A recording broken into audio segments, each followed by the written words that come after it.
ଯୁଗରେ ଏକ ବିଶିଷ୍ଟ ସାରସ୍ୱତ କଳା ଉପନ୍ୟାସ। ଆଧୁନିକ ମାନବ ଜୀବନ ସହିତ ଏହାର ନିବିଡ଼ ସମ୍ପର୍କ ରହିଛି, କାରଣ ଏହା ବାସ୍ତବ ପୂର୍ଣ୍ଣାଙ୍ଗ ଜୀବନର କାଳ୍ପନିକ ଗଦ୍ୟ କାହାଣୀ।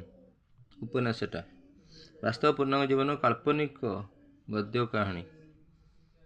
ଏହା ସମାଜର ରୀତିନୀତି ଯୁଗ ଯନ୍ତ୍ରଣା ପ୍ରକାଶ କରିବା ସଙ୍ଗେ ସଙ୍ଗେ କଳାତ୍ମକ ଭଙ୍ଗୀରେ ଆର୍ଟରେ ଲୋକଚିତ୍ରର ବିଶ୍ଳେଷଣ କରିଥାଏ। ଲୋକଚିତ୍ରର ଯେଉଁ କଥାକାର ଲୋକଜୀବନ ସମ୍ପର୍କୀୟ ବ୍ୟକ୍ତିଗତ ଧାରଣା ଯେତେ ସୂକ୍ଷ୍ମ, ଲୋକଜୀବନ ସମ୍ପର୍କୀୟ ତାଙ୍କ ରଚନା ସେତେ ବାସ୍ତବଧର୍ମୀ, ସେତେ ଜୀବନ୍ତ। ସଂଘର୍ଷବଳ ଜୀବନର ସ୍ୱରୂପ ଉଦ୍ଘାଟନରେ ଏହିଭଳି କଥାକାର ହିଁ ବେଶ୍ ସମର୍ଥ। ସଂଘର୍ଷବଳ ଜୀବନରେ ଏହି ଦୃଷ୍ଟିରୁ ଆଧୁନିକ ସାହିତ୍ୟର ଅନ୍ୟତମ ବିଭାଗ ଉପନ୍ୟାସ ଏକ ଗୁରୁତ୍ୱପୂର୍ଣ୍ଣ ସ୍ଥାନ ଅଧିକାରୀ। ସାହିତ୍ୟର ଅନ୍ୟାନ୍ୟ ବିଭାଗ ଭଳି ଉପନ୍ୟାସ ଜନଜୀବନ ସହିତ ଘନିଷ୍ଠ ଭାବରେ ସମ୍ପୃକ୍ତ, ଯାହାକୁ ଆଧୁନିକ ଏପିକ୍ ବା ଆଧୁନିକ ମାନବ ଜୀବନର ଗଦ୍ୟ ମହାକାବ୍ୟ ଭାବରେ ଅଭିହିତ। ସାହିତ୍ୟର ଅନ୍ୟାନ୍ୟ ବିଭାଗ ଭଳି ଉପନ୍ୟାସ ଜନଜୀବନ ସହିତ ଘନିଷ୍ଠ ଭାବରେ ସମ୍ପୃକ୍ତ। ଉପନ୍ୟାସ, ଯାହାକୁ ଆଧୁନିକ ଏପିକ୍ କୁହାଯାଏ। ଉପନ୍ୟାସ ମାନବ ଜୀବନର ଗଦ୍ୟ ମହାକାବ୍ୟ ଭାବରେ ଅଭିହିତ। ଗଦ୍ୟ ମହାକାବ୍ୟ ଅନ୍ୟାନ୍ୟ ବିଭାଗ ଭଳି ଉପନ୍ୟାସ ଜନଜୀବନ ସହିତ ଘନିଷ୍ଠ ସମ୍ପୃକ୍ତ। ଉପନ୍ୟାସଟା ଜନଜୀବନ ସହିତ ବାସ୍ତବ, କାରଣ ଏହା ବାସ୍ତବ ପୂର୍ଣ୍ଣାଙ୍ଗ ଜୀବନର ଏକ କାଳ୍ପନିକ ଗଦ୍ୟ କାହାଣୀ। ଉପନ୍ୟାସ ସଂଜ୍ଞା। ଉପନ୍ୟାସ ନିର୍ଦ୍ଦିଷ୍ଟ ସଂଜ୍ଞା ନିର୍ଣ୍ଣୀତ ହୋଇପାରେ ନାହିଁ। ଏହା ବ୍ୟୁତ୍ପତ୍ତି ଅର୍ଥ ହେଉଛି ସମୀପ, ନାଶମାନ ବସ୍ତୁ, ନିକଟ ବସ୍ତୁ, ସମୀପରେ ସ୍ଥାପନ, ଅର୍ଥାତ୍ ନିକଟରେ ଥିବା ବିଷୟବସ୍ତୁର ବର୍ଣ୍ଣନା। କଥାର ଆରମ୍ଭ ବା ବାକ୍ୟର ଆରମ୍ଭକୁ ଉପନ୍ୟାସ ବିଷୟବସ୍ତୁ କୁହାଯାଏ। ଅମରକୋଷ ଗ୍ରନ୍ଥରେ ଉପନ୍ୟାସ ବୋଲି କୁହାଯାଇଛି। ନାଟ୍ୟଶାସ୍ତ୍ରର ପ୍ରଣେତା ଭରତମୁନିଙ୍କଠାରୁ ଆରମ୍ଭ କରି ସଂସ୍କୃତ ସାହିତ୍ୟ ପରମ୍ପରାନୁମୋଦିତ ଅନ୍ୟାନ୍ୟ ଆଚାର୍ଯ୍ୟମାନଙ୍କର ଉପନ୍ୟାସ ବିଭିନ୍ନ ଅର୍ଥରେ ପ୍ରଯୁକ୍ତ ହୋଇଥିଲେ ହେଁ ପାଠକକୁ ଆମୋଦିତ କରୁଥିବା ରଚନା ଉପନ୍ୟାସ ଭାବରେ ଗୃହୀତ ହୋଇ ଆସୁଅଛି। ପୂର୍ଣ୍ଣଚନ୍ଦ୍ର ଓଡ଼ିଆ ଭାଷାକୋଷରେ ଉପନ୍ୟାସର ଅର୍ଥ କରାଯାଇଛି ବା ଉପକଥା। ପାଠକକୁ ଅନୁମୋଦିତ କରୁଥିବା ରଚନା ହେଉଛି ଉପନ୍ୟାସ, ଗୃହୀତ ହୋଇ ଆସୁଅଛି। ପୂର୍ଣ୍ଣଚନ୍ଦ୍ର ଓଡ଼ିଆ ଭାଷାକୋଷ। ଇଂରାଜୀ ଶବ୍ଦ ନୋବେଲକୁ ଉପନ୍ୟାସର ପଦଶବ୍ଦ ଭାବରେ ଗ୍ରହଣ କରାଯାଏ। ଏହି ନୋବେଲ ଶବ୍ଦଟି ଏକ ଇଟାଲୀୟ ଶବ୍ଦ। ନୋବେଲର ଇଂରାଜୀ ରୂପାନ୍ତରଣ ଯୁକ୍ତିଯୁକ୍ତ ଭାବରେ ଉପସ୍ଥାପିତ ତଥା ପାଠକକୁ ଅନୁମୋଦିତ କରୁଥିବା ରଚନା ଉପନ୍ୟାସ ଭାବରେ ଗୃହୀତ ହୋଇ ଆସୁଅଛି। ଅମରକୋଷ ଗ୍ରନ୍ଥରେ ଉପନ୍ୟାସ ବୋଲି କୁହାଯାଇଛି।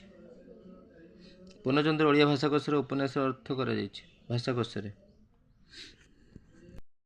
ସବୁ ଆରମ୍ଭ ସଂସ୍କୃତ ସାହିତ୍ୟ ପରମ୍ପରାନୁମୋଦିତ ଆଚାର୍ଯ୍ୟମାନଙ୍କ ଦ୍ୱାରା ଉପନ୍ୟାସ ବିଭିନ୍ନ ଅର୍ଥରେ ପ୍ରଯୁକ୍ତ ହୋଇଥିଲେ ହେଁ ଯୁକ୍ତିଯୁକ୍ତ ଭାବରେ ଉପସ୍ଥାପିତ ତଥା ପାଠକକୁ ଆମୋଦିତ କରେ, ଆନନ୍ଦିତ ରଚନା ହେଉଛି ଉପନ୍ୟାସ ଭାବରେ ଗୃହୀତ ହେଉଛି। ଯୁକ୍ତିଯୁକ୍ତ ଭାବରେ ଉପସ୍ଥାପିତ ହୋଇ ପାଠକକୁ ଅନୁମୋଦିତ କରୁଛି, ଆମୋଦିତ। ପୂର୍ଣ୍ଣଚନ୍ଦ୍ର ଓଡ଼ିଆ ଭାଷାକୋଷରେ ଉପନ୍ୟାସର ଅର୍ଥ କରାଯାଇଛି।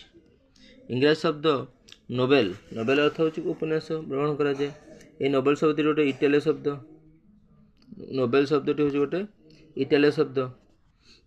ନୋବେଲରୁ ଆସିଛି ଶବ୍ଦ, ଏକ ଇଟାଲୀୟ ଶବ୍ଦ ନୋବେଲା ଇଂରାଜୀ ରୂପାନ୍ତରଣ, ତାପରେ ନୋବେଲାରୁ ଆସିଛି। ଦୃଷ୍ଟିରୁ ସାହିତ୍ୟର ଅନେକ ବିଭାଗ ଭଳି ଉପନ୍ୟାସ କଠୋର ନିୟମବଦ୍ଧ ନୁହେଁ, ବରଂ ଅଧିକ ସମ୍ପ୍ରସାରଣଶୀଳ, ଫ୍ଲେକ୍ସିବଲ୍। ଫଳରେ ବ୍ୟାପକ ବିଷୟବସ୍ତୁ ଉପନ୍ୟାସର ଅନ୍ତର୍ଭୁକ୍ତ। ବ୍ୟାପକ ବିଷୟବସ୍ତୁ ହେଉଛି ଉପନ୍ୟାସ ଅନ୍ତର୍ଭୁକ୍ତ। ଚିତ୍ତ ବିନୋଦନ ଉଦ୍ଦେଶ୍ୟରେ ରଚିତ ହୋଇଥିବାରୁ ଯେକୌଣସି ବିଷୟବସ୍ତୁକୁ ଉପନ୍ୟାସରେ ଅଙ୍ଗୀଭୂତ କରାଯାଇପାରେ। ଚିତ୍ତ ବିନୋଦନ ଉଦ୍ଦେଶ୍ୟରେ ଯେକୌଣସି ବିଷୟବସ୍ତୁକୁ ଉପନ୍ୟାସରେ ଅଙ୍ଗୀଭୂତ। ବିଷୟଗତ ବ୍ୟାପକତା, ପରିସରଗତ ବିସ୍ତୃତି ଦୃଷ୍ଟିରୁ ଉପନ୍ୟାସ ପାଇଁ ଏକ ନିର୍ଦ୍ଦିଷ୍ଟ ସଂଜ୍ଞା। ବିଷୟବସ୍ତୁକୁ ଉପନ୍ୟାସର ଅଙ୍ଗୀଭୂତ କରାଯାଇପାରେ। ଏହାର ସଂଜ୍ଞା ବିଭିନ୍ନ ପ୍ରକାରରେ ନିରୂପଣ କରିଛନ୍ତି। କେତେଜଣ ପାଶ୍ଚାତ୍ୟ ସମାଲୋଚକ ଉପନ୍ୟାସର ସଂଜ୍ଞା ନିମ୍ନମତେ ନିର୍ଦ୍ଧାରଣ କରିଛନ୍ତି। ରଚନା ରୀତି ଦୃଷ୍ଟିରୁ ସାହିତ୍ୟର ଅନ୍ୟାନ୍ୟ ବିଭାଗ ଭଳି ଉପନ୍ୟାସ କଠୋର ନିୟମବଦ୍ଧ ନୁହେଁ। ଚିତ୍ତ ବିନୋଦନ ଉଦ୍ଦେଶ୍ୟରେ ରଚିତ ହୋଇଥିବାରୁ ଯେକୌଣସି ବିଷୟବସ୍ତୁକୁ ଉପନ୍ୟାସରେ ଅଙ୍ଗୀଭୂତ କରାଯାଇପାରେ। ବିଷୟଗତ ବ୍ୟାପକତା ଓ ପରିସରଗତ ବିସ୍ତୃତି ଦୃଷ୍ଟିରୁ ଉପନ୍ୟାସ ପାଇଁ ନିର୍ଦ୍ଦିଷ୍ଟ ସଂଜ୍ଞା ସ୍ଥିରୀକୃତ ହୋଇପାରି ନାହିଁ। ବ୍ୟାପକ ବିଷୟବସ୍ତୁ ଉପନ୍ୟାସ ବ୍ୟାପକ ବିଷୟର ଚିତ୍ତ ବିନୋଦ ଉଦ୍ଦେଶ୍ୟରେ ରଚିତ ହୋଇଥିବାରୁ ଯେକୌଣସି ବିଷୟବସ୍ତୁକୁ ଉପନ୍ୟାସରେ ଅନ୍ତର୍ଭୁକ୍ତ କରାଯାଇପାରେ। ଯେକୌଣସି ବିଷୟବସ୍ତୁ ବିଷୟଗତ ବ୍ୟାପକତା, ପରିସରଗତ ବହୁତ ପରିସର ମାନେ ବହୁତ ବଡ଼, ବିଷୟଗତ ବ୍ୟାପକତା ଏକ ନିର୍ଦ୍ଦିଷ୍ଟ ସଂଜ୍ଞା ସ୍ଥିରୀକୃତ ହୋଇପାରି ନାହିଁ।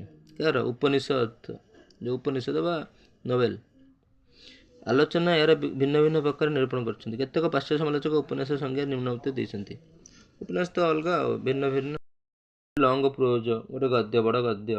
Story, pro story that is largely imaginary, କାଳ୍ପନିକ କିନ୍ତୁ ଉପନିଷଦ ହେଉଛି କାଳ୍ପନିକ ନୋବେଲ, କିନ୍ତୁ ମାନବ ଜୀବନର ଚିତ୍ରଣ କରେ। ବାସ୍ତବତାକୁ ଉପନିଷଦ ବା ନୋବେଲ ମାଧ୍ୟମରେ ପରିପ୍ରକାଶ କରେ। ଏରା ଚିତ୍ତ ବିନୋଦନ କରେ, ଆମୋଦ ପ୍ରମୋଦ ଏବଂ ମଣିଷ ଜୀବନକୁ ପୂର୍ବର ଯେଉଁ ସଂସ୍କୃତି ଐତିହ୍ୟ ଗାଥା ଏସବୁ ନଥିଲା ଉପନ୍ୟାସ। ଲେବତୀ ଲୋ ରେବି, ଚମଣ ଆଠଗୁଣ୍ଠ ସବୁ ଉପନ୍ୟାସ। ତାପରେ ଏଜି ୱେଲ୍ସ କହିଥିଲେ ଯେ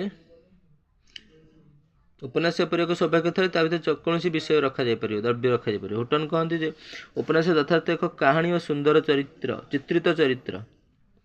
ଉପନ୍ୟାସ ହେଉଛି ଗୋଟେ କାହାଣୀ ଓ ସୁନ୍ଦର ଚିତ୍ରିତ ଚରିତ୍ର। ଉପନ୍ୟାସ ଏପରି ଏକ ସୌଭାଗ୍ୟ ଥାଳି ଯାହା ଭିତରେ କୌଣସି ଦ୍ରବ୍ୟକୁ ରଖାଯାଇପାରିବ। ହେଉଛି କ'ଣ? ଉପନ୍ୟାସ ବ୍ୟକ୍ତିଗତ ପ୍ରତ୍ୟେକ ଜୀବନର ନିଛକ ଛବି। ବ୍ୟକ୍ତିଗତ ଆଉ ପ୍ରତ୍ୟେକ ଜୀବନର ନିଛକ ପ୍ରତିଛବି। ଉପନ୍ୟାସ ଯଥାର୍ଥ ଏକ କାହାଣୀ ଓ ସୁନ୍ଦର ଚିତ୍ରିତ ଚରିତ୍ରର ସମନ୍ୱୟ। ଯଥାର୍ଥ କାହାଣୀ ଓ ସୁନ୍ଦର ଚିତ୍ରିତ ଚରିତ୍ରର ସମନ୍ୱୟ। ପ୍ରକାର ମତ ପ୍ରକାଶ କରି କ୍ଲାର୍ ରିଭି କହନ୍ତି ଉପନ୍ୟାସ ସମକାଳୀନ ବାସ୍ତବ ଓ ଚରିତ୍ରର ଚିତ୍ରପଟ ଚଳଣି। ଉପନ୍ୟାସ ସମକାଳୀନ ବାସ୍ତବ ଚଳଣିର ଚିତ୍ରପଟ। ରାଲ୍ଫ ଫୋକ୍ସ କହନ୍ତି ଉପନ୍ୟାସ ହେଉଛି ଅଭିହିତ କରନ୍ତି ଜୀବନର ଗଦ୍ୟଭାଷ୍ୟ ଭାବରେ, ମାନବ ଜୀବନର ସାମାଜିକ ସତ୍ୟର କଳାତ୍ମକ ପ୍ରକାଶ। ଉପନ୍ୟାସ ହେଉଛି ସ୍ଥାନ କାଳ ଉଭୟର ସମନ୍ୱୟରେ ଗଠିତ ଗଦ୍ୟଶିଳ୍ପ ଭାବରେ ଗୃହୀତ ହୋଇପାରେ, ଯେଉଁଥିରେ ଜୀବନକୁ ନୂତନ ଢଙ୍ଗରେ ସୃଷ୍ଟି କରାଯାଇଥାଏ। ଉପନ୍ୟାସ ସମ୍ବନ୍ଧରେ ଏହିପରି ବହୁ ଆଲୋଚକ ସେମାନଙ୍କର ସୁଚିନ୍ତିତ ଅଭିମତ ପ୍ରକାଶ କରିଛନ୍ତି। କିନ୍ତୁ ପ୍ରତ୍ୟେକ ଆଲୋଚକ ଯାହା ଯାହା ପ୍ରକାଶ କରିଛନ୍ତି ଉପନ୍ୟାସର ଗୋଟିଏ ଗୋଟିଏ ମୌଳିକ ରୂପ। ଏସବୁକୁ ବିଚାରକୁ ନେଇ ଉପନ୍ୟାସ ସମ୍ବନ୍ଧରେ ଅଧିକ ଅନୁଧ୍ୟାନ କରି ଏହା ନିର୍ବିବାଦରେ କୁହାଯାଇପାରେ ଉପନ୍ୟାସ ଏପରି ଏକ ଅନନ୍ୟ ସାରସ୍ୱତ ଶିଳ୍ପକଳା ଯେଉଁଥିରେ ଉପନ୍ୟାସ ବାସ୍ତବଧର୍ମୀ ରହୁଛି ମାନବ ଜୀବନ ସାମାଜିକ ସତ୍ତାର କଳାତ୍ମକ ପ୍ରକାଶ। କଳାତ୍ମକ କଳା ମାଧ୍ୟମରେ ଅଭିହିତ କରିଛି ଜୀବନର ଗଦ୍ୟ ଭାଷା। ଏଇଟା ହେଉଛି ଲମ୍ବା ଗୋଟେ ଗଦ୍ୟ ଲଙ୍ଗ ପ୍ରୋଜ ଗଳ୍ପ, ଏରା ସବୁ ଉପନ୍ୟାସ। ଉପନ୍ୟାସ ହେଉଛି ବହୁ ଆଲୋଚକ ସେମାନଙ୍କ ସୁଚିନ୍ତିତ ଅଭିମତ ପ୍ରକାଶ କରିଛନ୍ତି। ଉପନ୍ୟାସ ହେଉଛି କ'ଣ? ଗୋଟିଏ ମୌଳିକ ରୂପ। ଏସବୁ ବିଚାରକୁ ନେଇକିରି ଉପନ୍ୟାସ ହେଉଛି ପ୍ରତ୍ୟେକ ଆଲୋଚକ ଯାହା ପ୍ରକାଶ କରିଛନ୍ତି ତା ଉପନ୍ୟାସ ଗୋଟିଏ ମୌଳିକ ରୂପ।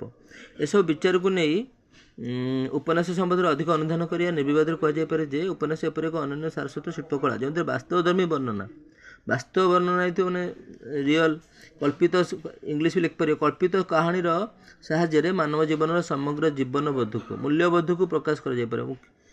ଯେଉଁ ଲୋ ରେବି, ଛମଣ ଆଠଗୁଣ୍ଠ ଏରା ସବୁ ଉପନ୍ୟାସ। ଏଥିରେ ପାଠକ ସତ୍ୟ ଆଉ ସମ୍ଭାବନା ଉଭୟକୁ ହୃଦୟଙ୍ଗମ କରେ।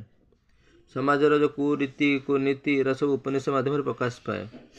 ଯେଉଁ କୁଲି ଉପନ୍ୟାସ ସବୁ, ଅସ୍ପୃଶ୍ୟତା, ଅନଟଚେବୁଲ ସବୁ ବହୁତ ପ୍ରକାର ଉପନ୍ୟାସ ରହିଛି। ତାପରେ ଉପନ୍ୟାସ ସ୍ୱରୂପ ହେଉଛି ଉପନ୍ୟାସ ନିର୍ଦ୍ଦିଷ୍ଟ ସଂଜ୍ଞା ନିରୂପଣ କରିବା ଭଳି ଉପନ୍ୟାସ ନିର୍ଦ୍ଦିଷ୍ଟ ସ୍ୱରୂପ ନିର୍ଦ୍ଧାରଣ କରିବା ସହଜ ନୁହେଁ। ଉପନିଷଦର ପରିବ୍ୟାପ୍ତି ମାନେ ଏହାର ସୀମା ହେଉଛି ଅଧିକ। ଉପନ୍ୟାସ ଏପରି ଏକ କଳା ଯେଉଁଥିରେ ମଣିଷ ପ୍ରବୃତ୍ତିର ଟିକିନିକି ବର୍ଣ୍ଣନା କରେ। ସୁଖ ସମୃଦ୍ଧିର ବିଭିନ୍ନ ଦିଗ, ଜ୍ଞାନ ହ୍ରାସ, ତାପରେ ସୁଖ ସମୃଦ୍ଧି, ଜୀବନ ଚିତ୍ର ସହଜ ସ୍ୱଚ୍ଛନ୍ଦ ଭାଷାରେ ସମଗ୍ର ପୃଥିବୀକୁ ଜଣାଇ ଦିଏ। ବିଭିନ୍ନ ରୀତିନୀତି, ରାଜା ରାଜୁଡ଼ା ଶାସନ, ସମାଜର ନିଚ୍ଛକ କାହାଣୀ ସାହିତ୍ୟ ମାଧ୍ୟମରେ, ଉପନିଷଦ ମାଧ୍ୟମରେ ନିଚ୍ଛକ ବାସ୍ତବ କାହାଣୀକୁ ପ୍ରକାଶ କରେ। କବି ଲିଖିତ ଏକ ଦୀର୍ଘ କାଳ୍ପନିକ ଗଳ୍ପ ଗୋଟେ ଉପନିଷଦ। ଉପନ୍ୟାସ ଏକ ସୌଭାଗ୍ୟ ଥାଳି ଯାହା ଭିତରେ କୌଣସି ଦ୍ରବ୍ୟକୁ ରଖାଯାଇପାରିବ। ଉପନ୍ୟାସ ଯଥାର୍ଥ ଏକ କାହାଣୀ ଓ ସୁନ୍ଦର ଚିତ୍ରିତ ଚରିତ୍ର। ଉପନ୍ୟାସ ପ୍ରତ୍ୟେକ ଜୀବନର ନିଛକ ପ୍ରତିଛବି। ଉପନ୍ୟାସ ଆଧୁନିକ ଯୁଗର ଏକ ବିଶିଷ୍ଟ ସାରସ୍ୱତ କଳା। ଆଧୁନିକ ମାନବ ଜୀବନ ସହିତ ଏକ ନିବିଡ଼ ସମ୍ପର୍କ ରହିଛି। ଆଧୁନିକ ମାନବ ଜୀବନ ସହିତ, କାରଣ ବାସ୍ତବ ପୂର୍ଣ୍ଣାଙ୍ଗ ଜୀବନର କାଳ୍ପନିକ ଗଦ୍ୟ କାହାଣୀ। ବାସ୍ତବ ପୂର୍ଣ୍ଣାଙ୍ଗ ଜୀବନର ଏ ସମାଜର ରୀତିନୀତି ଯୁଗ ଯନ୍ତ୍ରଣା ପ୍ରକାଶ କରିବା ସଙ୍ଗେ ସଙ୍ଗେ କଳାତ୍ମକ ଭଙ୍ଗୀରେ ଲୋକ ଚରିତ୍ରର ବିଶ୍ଳେଷଣ କରିଥାଏ। କଥାକାରଙ୍କ ଲୋକ ଜୀବନ ସମ୍ପର୍କୀୟ ବ୍ୟକ୍ତିଗତ ଧାରଣା ଯେତେ ସୂକ୍ଷ୍ମ, ତାଙ୍କ ରଚନା ସେତେ ବାସ୍ତବଧର୍ମୀ।